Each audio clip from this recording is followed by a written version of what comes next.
मैं उस देश की नागरिक हूँ जिसके होठों में गंगा और हाथों में तिरंगा है।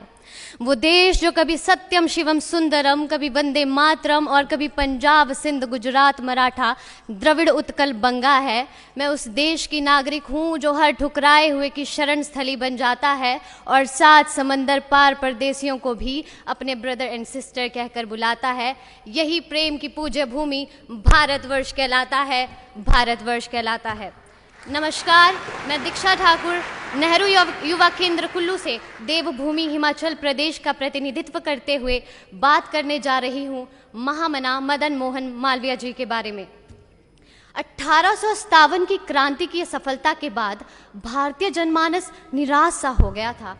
ऐसे में 25 दिसंबर 1861 को तीर्थराज प्रयाग में बालक मदन मोहन का जन्म हुआ, जिन्होंने आगे चलकर न केवल भारतीय संस्कृति का संरक्षण किया वरन शिक्षा के द्वारा परंपरागत और आधुनिक ज्ञान विज्ञान से समान्वित विकास एवं प्रसार से पराधीन राष्ट्र के आत्मविश्वास और स्वाभिमान को बढ़ाया।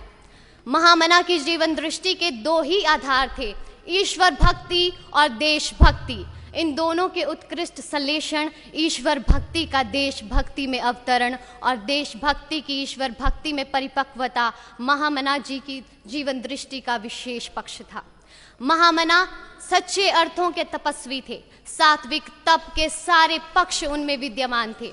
श्रीमद् भगवद गीता में वर्णित वाचिक, कायिक और मानसिक तप के वे साधक थे। सदा शुद्ध संकल्प युक्त रहना उनका मानसिक तप था।